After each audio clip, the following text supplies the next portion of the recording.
Mari kita berdoa. Terima kasih Tuhan, sampai hari ini kasih setiamu luar biasa Tuhan. Kami percaya Tuhan tetap baik.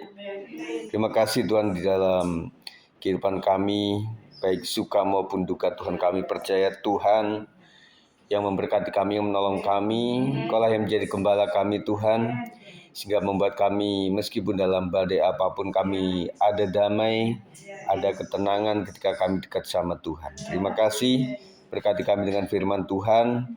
Segala gangguan yang datang dari udara, roh jahat kami hancurkan dalam nama Yesus Kristus. Kami siap untuk belajar lagi Tuhan. Berkati hamba-Mu dengan urapan baru Tuhan. Terima kasih, demi nama Yesus kami berdoa. Yang percaya katakan amin. Shalom. Puji Tuhan. Terima kasih Ibu sudah hadir pada saat sore hari ini. Kita akan belajar tentang setia dalam perkara yang kecil. Ini adalah salah satu pokok yang perlu saya sharingkan kepada setiap kita supaya kita diingatkan sebagai wanita, supaya kita tidak mengkotak-kotakan sesuatu yang kita lakukan besar atau kecil gitu ya. Karena ada upah, yang penting ketulusan hati. Pembacaan kita satu saja dalam Matius 25 ayat 21. Kita sama-sama Ibu ya. Matius 25 ayat 21, 1, 2, 3. Maka kata tuannya itu padanya, baik sekali perbuatanmu itu, hai hambaku yang baik dan setia. Kau telah setia dalam perkara kecil, aku akan memberikan kepadamu tanggung jawab dalam perkara yang besar. Masuklah dan turutlah dalam kebahagiaan Tuanmu. Ibu-ibu sekalian, ini berbicara juga tentang eskatologis, tentang masa depan. Jadi apapun yang kita lakukan itu memang kita harus melakukan segala sesuatu seperti untuk Tuhan, dan berakhirnya adalah harta di surga. Amin Ibu sekalian. Apapun yang kita lakukan kalau memang seperti untuk Tuhan, dalam rangka kita melayani pekerjaan dalam rumah tangga atau apapun juga dalam gereja, dan ujungnya adalah memuliakan Tuhan, nanti kita akan berakhir, kita dapat mahkota. Mau semuanya kan dapat mahkota di surga. Kok di sini nggak dapat mahkota sekalian, ya udah nanti aja lah. Emasnya lagi mahal. Nanti aja ya ibu-ibu. Nah, sebagai wanita kita sering menjalani banyak peran. Yang pertama sebagai ibu tentunya ya pastilah. Sebagai istri dari suami. Kemudian dari anak juga, dari orang tua kita yang sudah masih ada atau sudah nggak ada gitu ya. Kita sebagai anak, sebagai pelayan Tuhan, sebagai pekerja juga di warung, di pekerjaan online atau membuat sesuatu kemudian dijual gitu ya. Saya senang melihat teman-teman sekalian kalau bisa jualan begitu ya.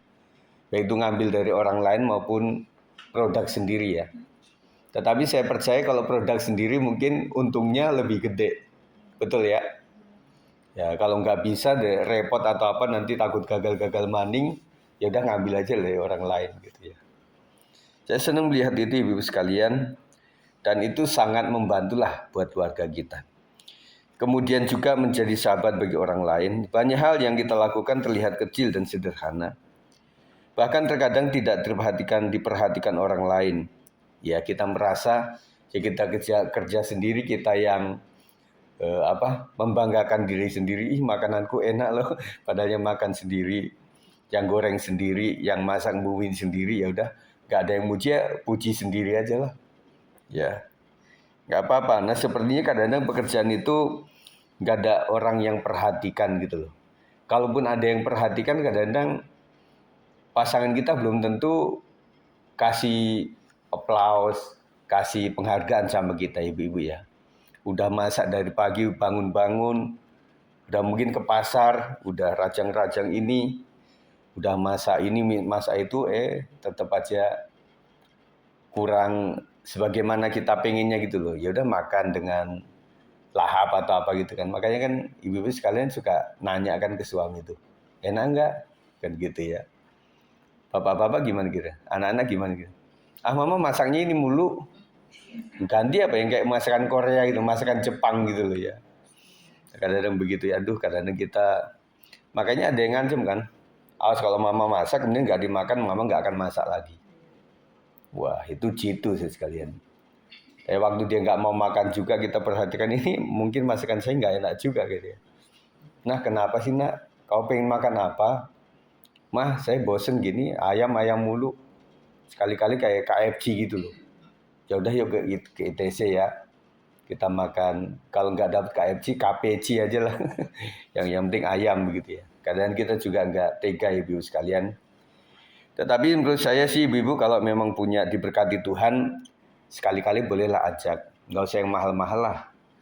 Di ITC atau di Plaza itu kan ada ya, yang food court itu kan adalah yang murah. Apalagi kalau punya program misalnya ada TikTok gratis itu, atau apa itu boleh dipakai itu ya. Atau iya promo kasih saldo apa kita beli gitu ya. Boleh saja nggak apa-apa, kan menyenangkan hati anak-anak itu ya. Tapi Tuhan tetap melihatlah setiap kesetiaan kita ibu sekalian ya. Makanya segala apa yang kita lakukan harus memang dalam tanda kutip seperti untuk Tuhan. Supaya Tuhan melihat itu ibu sekalian. Setuju ya? Jadi apapun yang kau lakukan adalah seperti untuk Tuhan. Ini Tuhannya sedang melihat saya lah. Nah artinya kalau tidak dapat penghargaan dari manusia atau orang lain, pasangan hidup atau keluarga kita, Tuhan yang melihat itu. Tuhan pasti kasih penghargaan sama kita. Amin. Puji Tuhan. Melalui ayat ini Tuhan mengajarkan bahwa kesetiaan dalam perkara kecil sangat berharga di hadapannya. Ya. Jadi saya pernah berkata bahwa Tuhan itu tidak selalu membutuhkan cawan yang dari emas atau dari perak yang memang mutunya udah bagus. Tetapi saya ingat Pak Ruwin katakan bahwa Tuhan itu lebih melihat cawan yang bersih. Kalau dari emas kalau tidak bersih hatinya, makanya kan Alkitab mengatakan jikalau ada niat jahat dalam hatimu, maka Tuhan nggak mendengar doamu. Artinya kita menjadi orang-orang yang tulus, bersih hatinya. Nah dalam renungan ini ada beberapa ibu sekalian. Yang pertama pelajaran Tuhan melihat kesetiaan bukan besarnya pekerjaan. Seringkali kita berpikir bahwa pelayanan besar lebih berarti dibandingkan yang kecil gitu ya. Tetapi Tuhan justru melihat hati yang setia. Jadi bukan masalah pelayan yang besar atau pelayanan yang kecil, tetapi intinya Tuhan melihat hati hambanya. Ya. Jadi saya nggak membatasi hanya pelayanan kecil yang dilihat oleh Tuhan. Tidak. Yang dilihat itu adalah motivasinya, tujuannya. Setialah pada perkara kecil, kau akan diberikan perkara yang besar. Artinya orang bisa melayani dengan sukses luar biasa tinggi karena dimulai dari yang kecil. Karena tulus, dari yang kecil dia tetap melakukan itu, Tuhan kasih yang lebih berharga lagi. Dia setia lagi dengan tulus, Tuhan tambahkan lagi. Nah, saya sering katakan bahwa untuk kita itu memang dibatasin oleh Tuhan. Asal ada pakaian, asal ada makanan, cukup bagi kita. Tetapi kalau dalam rangka membela pekerjaan Tuhan, berapapun Tuhan akan kasih fasilitasi itu kepada kita sekalian. Ya, Tuhan kasih jembatan untuk meraih semuanya. Karena pelayanan di kota besar itu beda dengan di kampung ibu sekalian. Pelayanan di kota itu pasti membutuhkan uang. Ya, pasti membutuhkan uang. Nah artinya seorang hamba Tuhan pun membutuhkan itu untuk membiayai pelayanannya. Pastilah membutuhkan itu. Oleh sebab itu Tuhan juga perlu memberkati orang-orang yang melayani di daerah perkotaan. Apalagi kalau dalam rangka menginjil, penginjilan itu kita harus kasih sesuatu, banyak berkorban kita. Makanya slogan dalam penginjilan itu kan menangkan jiwa berapapun harganya. Dalam rangka memenangkan jiwa pastilah kita kasih dulu sama mereka itu. Dan iklan kita pasti harus bagus. Dan kita bilang kepada calon-calon Kristen itu, kamu harus ikut Kristus loh. Kenapa? Nanti akan masuk surga. Oh gitu ya Bu. Tapi harus pikul salib loh. Kamu harus menderita, kamu harus dianiaya. Oh dia nggak jadi Kristen. Betul lah.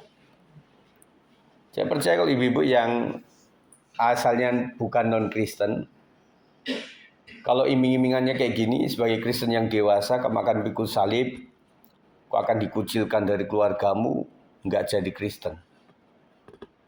Tetapi pasti iklan dalam kakek-kakek zaman dulu itu pasti yang sakit sembuh, yang menderita akan dipulihkan, yang duka cita akan dihiburkan, pasti begitu. Dan ternyata awal-awal Tuhan itu sangat betul-betul memfasilitasi itu. Ingat ya doa-doa awal-awal waktu kita Kristen pertama itu kayaknya mudah dijawab. Minta sembuh ya sembuh, minta apa dikasih. Nah setelah udah puluhan tahun menjadi Kristen minta hal yang sama aja sampai 6 bulan nggak dikasih-kasih ya Bu ya. Makanya saya bersyukurlah Bu Marta kesaksian begitu. Bu Herma juga kesaksian begitu, yang lain juga begitu kalau bersaksi. Intinya buat saya, kami sebagai gembala itu intinya adalah bahwa jemaat itu ternyata di dalam tidak masuk pun memang ada hal yang gak enak di hati. Artinya ada punya utang, ada rasa yang masih kurang. Dan kemarin saya cukup senang juga ketika Pak Sab juga kesaksian pada saat beliau masih ada di sana itu kan. Dia cerita sama saya itu saya nongkrong Pak di pinggir pantai itu diem aja begitu ya. Nah akhirnya Pak Arif kan datang. Pak Sab mikirin apa sih Pak? Ya Pak saya nggak enak Pak. Di sini lihat anak-anak seneng, sayanya kurang sejahtera. Kenapa? Karena ada kegiatan gereja hari ini mesti melakukan ibadah penghiburan dan sebagainya. Lalu Pak Arif bilang ya udahlah Pak, kita izin aja minta sama anak-anak untuk kita pulang cepat. Wah anak-anak kan ngomel ya. Ya akhirnya nyampe juga di sini. Saya juga sempat bingung waktu itu kan. Tetapi ketika Pak Sab itu dari jam 5 sih ya, jam 5 itu Pak Gem saya OTW ke Ronatamo. Wah bisa Pak. Bukannya di Ancol jauh gitu ya. Ternyata memang sepakat. Jadi hal-hal seperti ini yang membuat saya kok seneng gitu ya. Seneng artinya kita nggak sia-sia gitu loh ya. Makanya ada seorang hamba Tuhan mengatakan, dia bilang begini, teman-teman sekalian, yang membuat susah mengajak orang ke gereja itu apa? Minimal ada dua. Yang pertama orang sehat, yang kedua orang kaya. Itu paling sulit. Ya puji Tuhan ibu-ibu sekalian nggak terlalu kaya lah. Jadi masih ada menderitanya, masih ada yang bergumulnya gitu ya. Jadi masih ada butuh Tuhannya ada. Butuh Tuhannya ada sekalian. Tetapi kalau orang kaya sehat kemudian cinta Tuhan itu lebih dahsyat lagi. Banyak orang-orang yang di gereja-gereja besar yang mereka itu memberikan waktunya untuk Tuhan, membantu gerejanya pol-polan, ada juga. Intinya adalah cinta Tuhan itu ya tergantung dari yang kau miliki itu berapa persen yang diberikan untuk pekerjaan Tuhan. Gitu. Nah, Sri janda yang beberapa peser itu kan memang seluruh hidupnya dikasih sama Tuhan. Sama pekerjaan Tuhan di bait Allah itu. Makanya Tuhan sangat menghargai. Ya. Jadi memang ibu-ibu sekalian, yang paling fair dalam pemberian kepada Tuhan adalah masalah persepuluhan sebenarnya.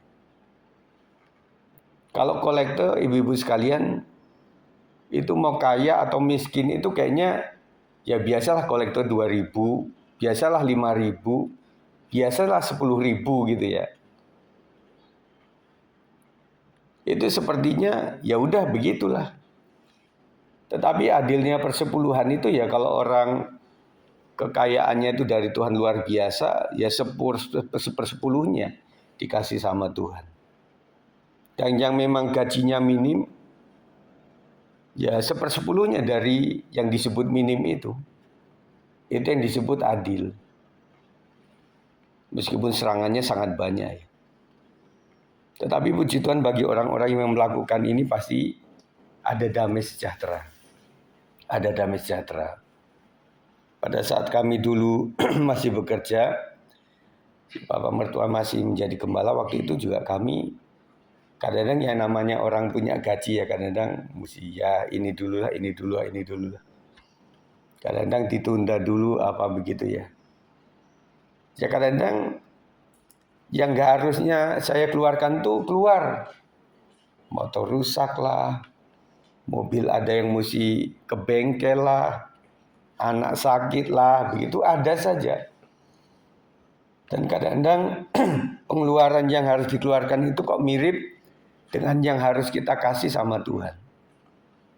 Itu percaya nggak percaya itu adil, ajaib lah begitu ya. Contoh perkara kecil mendoakan keluarga setiap hari. Nah, saya berharap ibu-ibu sekalian terus mendoakan keluarga kita ya, terutama pasangan, bapak-bapak yang mungkin agak kendor imannya. Yang kita berpikir ibu-ibu seharusnya jadi imam keluarga, ternyata tidak menjadi imam dalam keluarga. Malah yang jadi imam itu perempuannya, misalnya begitu. Malah ibu-ibu yang jadi imam. Bapak-bapak suruh, Pak doa, kamu aja lah, kamu yang biasa doa begitu ya. Bisa jadi seperti itu, dan kita doakan itu dengan penuh kasih. Kita doakan, kemudian tetap datang beribadah, dan kita bersyukur, baik itu keadaan apapun, musim apapun, kita berusaha untuk tetap setia untuk datang beribadah. Ya, ada upahnya tersendiri. Makasih Bu Ika. Memang agak seret nih ya.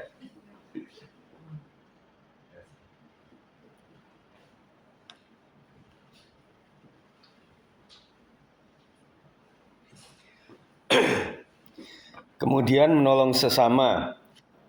Nah, firman Tuhan juga memberikan bahwa engkau harus memperhatikan sesamamu, terutama saudara seiman. Kita bantu teman-teman kita, dan itu sudah kita praktekkan dalam rangka ibadah Padang ini. Kita banyak membantu orang-orang. Dan istriku juga, ya udahlah ini dilunasin aja lah. Nah, ini dilunasin aja lah begitu. Itu adalah sebuah cara, ya. Kemudian menghibur teman yang sedang sedih. Di sini kan ada punya sohib-sohib nih. Bu Marta sama Bu Cindy. Bu Sarah sama siapa, Bu? Siapa aja ya? Iya. Seluruh umat manusia. Nah, itu kalau ada perhatian tuh ada beda di sini ya. Dan kadang-kadang orang tua apa ya, kalau memang ditanya aja, itu udah seneng. Ditanya aja udah seneng. Meskipun nggak sempat menolong lah. Gimana Bu, kabarnya? Tumben lu tanya. Tapi seneng gitu loh. Seneng gitu ya, makanya saya berterima kasih pada teman-teman yang sudah tegur sapa lah melalui WA itu. Ya, kalau ulang tahun ucapin. Saya katakan kalau saya pribadi memang kepada personnya. Hari kan Pak Posman yang ulang tahun. Hah? Iya. Saya langsung ibu-ibu sekalian memang sejak mungkin ada 3 tahunan ya. Pokoknya saya pribadi aja lah. Saya kasih ucapan begitu ya. Jadi sesuai dengan keadaan masing-masing lah. Personnya itu ya, saya doakan apa begitu ya. Kemudian tetap sabar dalam rumah tangga, dan perempuan memang paling sabar. Ya, kalau di sini apalagi sabar. Kok di rumah ya nggak ada CCTV soalnya. Ya, kalau mau lihat di rumah ya tanya suamimu atau anakmu gitu ya. Tetapi istilahnya kalau memang sudah nggak sabar itu memang ya sudah berkali-kali terus nggak, ya sudah bebal, ya udahlah gregetan gitu loh. Iya. Saya jadi belajar kemarin Bu, yang Bu Lydia itu kan, yang dia ya mungkin, aduh udah puluhan tahun ya ini bapak mau dikemanain nggak sembuh juga, dan kemudian mau dioperasi ya juga nggak bisa, dan dia minta supaya ya Tuhan cepat aja lah panggil gitu ya. Dalam artian kasarnya, Pak Gembala, Pak Pendeta ini doain supaya saya bukan pendeta pencabut nyawa, Bu. Saya bilang berkali-kali kepada keluarganya, maaf saudaraku, kita nggak bisa eutanasia, nggak boleh, itu berdosa sama Tuhan. Tetapi kalau saya ada dalam dudukannya ya gimana ya? Kan nyadar ya yang punya suami-suami yang menahun gitu ya. Gitu kan. Nah tetapi ketika dalam berapa menit setelah ngobrol sama saya, bapaknya dipanggil Tuhan, memang jejeritan. Telepon saya itu, Pak Pendeta, si bapak sudah nggak ada. Udah Pak, saya kasih kabar itu ya. Ya udah terusin nangis gitu ya. Mas saya ibu sekalian, kalau kita menghadapi seperti ini memang harus sabar. Karena ya nanti kalau orang itu sudah nggak ada dipanggil Tuhan, pasti kita kangen lagi. Dan yang aneh itu kangen sama nakalnya dia gitu loh. Aduh bapak yang bawel itu nggak ada lagi ya, kita kangen gitu. Ya maaf kata bukan contohin ibu ya. Nanti kangen. Aduh nggak ada lagi yang rewel kayak kemarin itu ya. Begitu jadi kangen. Tapi dibuat kita sabar ibu sekalinya. Kemudian melayani juga tanpa mencari pujian lah. Nah semua kita ya bersyukur bisa melayani meskipun saya pribadi mungkin lupa kasih terima kasih untuk pelayanannya begitu ya. Tetapi Tuhan yang melihat itu. Istilah kata kalau memang kami nggak sengaja terus lupa, berprinsipnya gini loh. Oh iya, Tuhan itu kasih upah kepada sesuatu yang dilakukan yang ditolong tersebut nggak sempat bisa membalas. Itu. Makanya perhatikanlah orang-orang yang kategorinya itu fakir miskin, nggak punya pakaian, nggak punya makanan. Kenapa? Karena waktu membantu mereka itu mereka nggak bisa balas lagi sama kita. Ngerti ya? Nggak bisa balas. Mereka hanya mendoakan, terima kasih ya Om. Maaf saya nggak bisa balas. Yalah Tuhan Yesus yang balasnya. Nah begitu. Nah kalau kita berprinsipnya saya akan menolong kepada orang yang bisa nolong. Ya kita cari orang-orang yang masa depannya bagus, punya sesuatu, kita bantu mereka. Kan begitu sekalian. Jadi berprinsiplah, ya udahlah Pak Gembala lupa kasih ucapan syukur, ucapan terima kasih, ya Tuhan sajalah membalas saya. Ya, kepada anak-anak menantu juga ngomong begitu. Ya udahlah namanya manusia, namanya gembala, pendeta juga manusia. Dan saya menangani beberapa orang yang sempat kecewa juga sama pendeta. Dari Sinode GBI juga sempat kecewa. Akhirnya ya sudah mulai melihat pelayanan saya bagaimana. Akhirnya mereka, oh iya, ternyata GBS 56 Pak Pendeta Sigit itu nggak kayak pendeta-pendeta lain gitu loh kan. Ada kan beberapa pendeta itu yang anti ulos gitu ya. Makanya ketika mendengarkan satu kabar itu dan kayak seperti semua pendeta itu anti ulos gitu loh. Apalagi waktu itu kan tahun berapa itu yang ada sempat pendeta atau penginjil yang ngumpulin ulos-ulos itu dibakar di puncak, itu sangat menyakiti. Nah makanya saya mencoba bahwa saya juga memang melayani, kita ada Batak Bermazmur juga. Dan juga saya juga ngikutin acara adatnya orang Nias juga kan, si Mama Alia dulu kan. Waktu di dekat Pak Di Yulis waktu itu kan. Dan dia agak ini, Pak, kami pakai gini loh Pak. Kena, boleh nggak Pak? Kan ada babi yang di itu loh, yang direbus doang itu loh. Nggak apa-apa, saya suka begini. Jadi kepada orang-orang yang memang imannya kuat, saya bisa melakukan itu ibu sekalian. Karena saya punya prinsip, yang menajiskan itu bukan yang masuk, tetapi yang keluar. Tetapi kalau itu mengganggu iman, ya saya nggak makan. Itu ya intinya itu. Nah mulai dari situ akhirnya, oh iya ternyata memang, ya misalnya dengan minyak atau perjamuan kudus, saya pakai itu. Tetapi nggak setiap itu mesti pakai minyak. Sekali-kali pakai boleh. Kalau harus pakai itu, apalagi kalau sampai minyak itu diperjualbelikan, terus kemudian diminta pesen ya minyaknya, nanti saya urapi tokoku gitu. Jadi mujarabnya kurang jadinya. Jadi bukan itunya. Tempo hari ada beberapa orang yang berkata kepada saya, Pak Sigit, saya minta perjamuan kudusnya ya, waktu dulu 10 tahun yang lalu.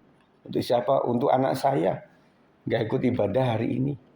Ya udah ambil aja. Nah akhirnya saya semakin luruskan bahwa perjamuan itu, roti atau apapun itu ya produk manusia. Di saat nggak satu liturgi itu nggak ada efek apa-apa sebenarnya. Kecuali dipimpin oleh rohaniwan. Masa COVID kan begitu. Jadi semuanya dalam waktu yang sama, semuanya pegang, ada yang memimpin. Kalau terpaksa memang nggak bisa seperti itu, saya utus misalnya pendeta pembantu kita kan, pendeta Pratama kita kan Pak Po. Ya udah Pak Po ke sana ya untuk melakukan perjamuan kudus. Kalau terpaksa sekali memang nggak bisa, saya doakan dalam nama Yesus, sesampai di rumah langsung kasih ya Bu, misalnya begitu. Dan kemudian pada saat di rumah sakit juga nggak boleh. Kan ada orang, mumpung sakit ini menjelang meninggal nih, udah kita kasih perjamuan kudus saja supaya diterima Tuhan. Takutnya kalau nanti ada cek dokter, kenapa-napa terhadap pasien, nanti akan ditanya, Bu, sebelum ini tadi makan apa? Nah, itu kesalahan kita. Nah, kita nggak lakukan itu. Yang kedua, kesetiaan kecil yang dilakukan dengan kasih menjadi besar di mata Tuhan. Wanita yang setia yang kedua akan dipercaya lebih besar. Dalam ayat ini Tuhan berkata, engkau telah setia dalam perkara kecil, aku akan memberikan kepadamu tanggung jawab dalam perkara yang besar. Artinya Tuhan mempercayakan berkat kepada orang yang setia. Tuhan memakai wanita yang tekun dan taat. Ibu-ibu sekalian, tekun dan taat ini butuh proses waktu. Setuju ya? Tekun dan taat itu butuh penggenapan sebuah proses. Yang artinya kalau baru 1 bulan tekun, setia, itu belum selalu disebut tekun. Karena membutuhkan proses. Proses itu gini loh. Jadi waktu dia sedang bergumul, dia tekun berdoa tuh. Tetapi setelah diberkati pun dia tetap tekun berdoa. Nah sampai masa-masa 2 masa yang enak dan gak enak ini terlampaui, dan kemudian menghadapi tantangan yang luar biasa, dia tetap menjalani kesetiaan itu baru disebut tekun. Begitu ibu sekalian. Dan lebih panjangnya terlihat orang itu tekun adalah dan setia ketika Tuhan panggil dia. Sampai pada saat dia dipanggil oleh Tuhan, dia tetap setia, nah itu disebut tekun. Kita nggak tahu sampai kapan kita hidup di dunia ini. Berharapnya panjang dan sehat. Ya kan? Panjang umur dan sehat. Dan bahagia. Dan punya anak cucu menantu yang sukses kan begitu ya. Itu harapan kita. Tuhan memakai wanita yang tekun dan taat. Kesetiaan ini hari ini menentukan berkat esok hari. Jangan menyerah walaupun lelah. Tuhan sedang membentuk dan mempersiapkan hidup kita. Jadi kita banyak kelelahan di dalam hidup kita, ibu-ibu sekalian. Tetapi kita harus setia sampai Tuhan panggil kita. Yang ketiga, upah kesetiaan adalah sukacita bersama Tuhan. Kalimat terakhir berkata, masuklah dan turutlah dalam kebahagiaan Tuhanmu. Kesetiaan kepada Tuhan tidak pernah sia-sia. Ada sukacita, damai sejahtera, dan penghiburan yang Tuhan sediakan bagi setiap wanita yang tetap bertahan dalam iman. Jadi bertahan dalam iman itu adalah muncul dari sebuah kedewasaan rohani. Kalau ibu-ibu sekalian, seluruh keluarga itu adalah sudah Kristen semuanya, ya puji syukur.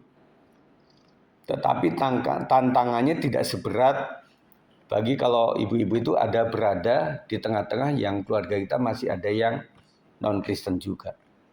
Itu sangat menantang. Dan membuat kita jadi garam dan terangnya itu terlihat di situ. Meskipun beberapa orang kehilangan hak waris, kehilangan pertemanan lah, yang terus digangguin terus kesetiaan kita itu. Dan saya berharap teman-teman semuanya kalau punya anak masih kecil, kalau ada om atau tante yang masih non-Kristen, mesti agak hati-hati. Karena suatu saat tentunya kan setiap agama, apalagi sepupu kita sama kita itu mirip. Kalau kita penginjilan, kalau mereka itu apa ya? Pokoknya memenangkan jiwanya itu ada di dua agama ini. Siapapun itu kita harus hati-hati, apalagi kalau kedapatan anak kita di tempat kita nggak bahagia, di tempat tantenya, omnya lebih bahagia. Itu sangat bahaya. Ya. Makanya saran saya supaya tidak ada pembanding pengalaman, harus hati-hati kasih di keluarga mereka. Jangan lama-lama lah begitu ya. Nah, ya bukan nggak adil kalau keponakan ke sini boleh lah. Tetapi kalau anak-anak saya ke sana nanti dulu. Begitu ya. Boleh. Ini lingkup kita saja. Ya. Kita harus hati-hati. Tetapi justru itu membuat kita, oh iya, kesetiaan iman saya memang diuji luar biasa, membuat saya teguh sampai hari ini. Bukan berarti nggak ada tantangan, tetapi ada tantangan. Aplikasi untuk kehidupan kita, mari sebagai wanita Tuhan tetap setia dalam doa. Setia melayani keluarga. Aduh, semakin habis.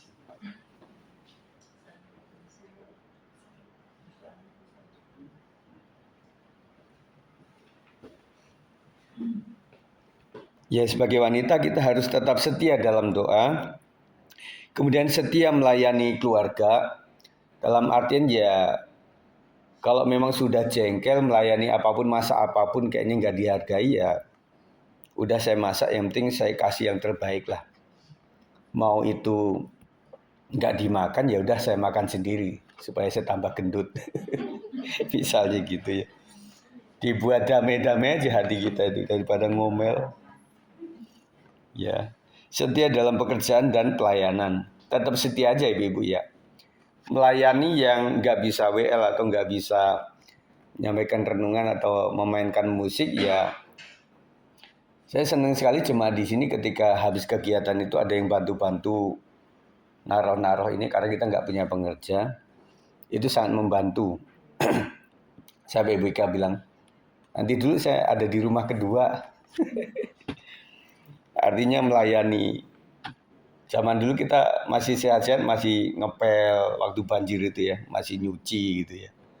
Puji Tuhan. Kalau ingat itu, aduh saya nggak ada gereja yang nggak berjuang.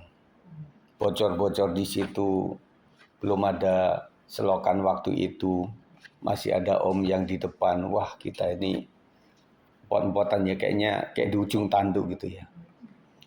Karena saya berkata waktu itu tempo hari itu, aduh Tuhan kenapa ya? Mungkin ini bagian perjuangan saya.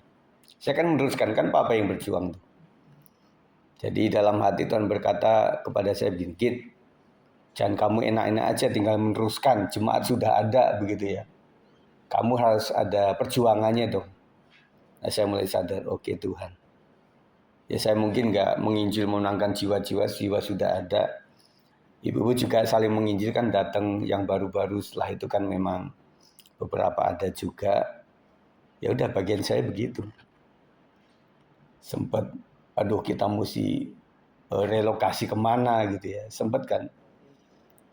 Tetapi saya katakan ibu-ibu sekalian, orang-orang yang menaruh hati seperti ini, maaf kata ingin mengganjal ini, itu diambil Tuhan satu-satu. Ya, orang sekitar sini satu-satu hilang. Termasuk yang nembok di situ juga itu. Orang preman belakangan itu juga mati. Ya termasuk warga sinilah. Nah saya pikir ya Yang penting kalau kita disakiti kita nggak bales saja. Tuhan yang bales. Luar biasa. Jadi kenapa situ bocor, kenapa itu sampai air ipal ngerembes itu ternyata ya berarti diizinkan Tuhan. Itu hampir 2 tahun itu. Sampai saya turun tuh kadang-kadang takut melihat sebelah situ. Kok nanti udah luber, aduh Tuhan. Kita lagi ada kegiatan gitu ya. Wah luar biasa. Terus sempat situ kebakaran kan bener ya. Yang situ orang pengen bantu orang pada keluar. Jadi banyak berjuanglah kita itu. Belum lagi waktu itu masih ada kamar di sini kan. Nggak tahu perasaan mama waktu saya ambil kodam yang gede itu. Buang gitu kan. Sampai getar semuanya sampai itu. Karena saya pengennya cepat supaya plong begitu ya. Habis itu sampai hari ini bisa berjalan itu adalah anugerah Tuhan. Amin. Suara saya semakin habis nih. Tidak mudah mengeluh, jangan mengeluh ibu-ibu sekalian, tetap percaya walau keadaan sulit, karena Tuhan tidak pernah melupakan setiap air mata dan pengorbanan kita. Jadi Tuhan tampung air mata kita dalam kirbatnya. Penutup, wanita yang hebat bukan hanya wanita yang kuat, tetapi wanita yang setia kepada Tuhan. Dunia mungkin tidak melihat semua yang kita kerjakan, tetapi Tuhan melihat dan menghargainya. Tetaplah setia dalam perkara kecil, sebab Tuhan sedang mempersiapkan perkara yang besar.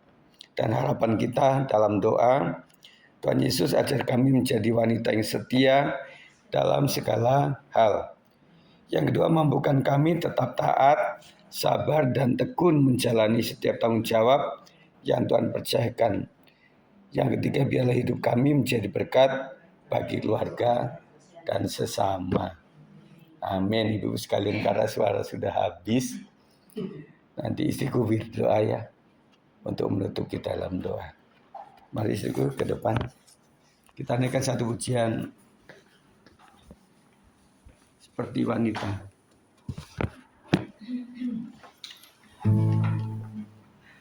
Seperti wanita berapi, menangis di bawah kakimu. Ikian mengasihimu, Yesus engkau pribadi. Hari-hari ku menutup mata, ku tetap setia menanti janjimu.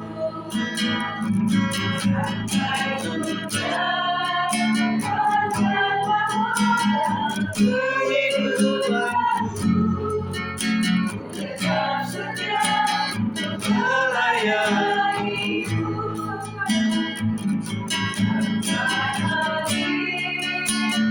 Menutup mata, tetap setia menanti janjimu.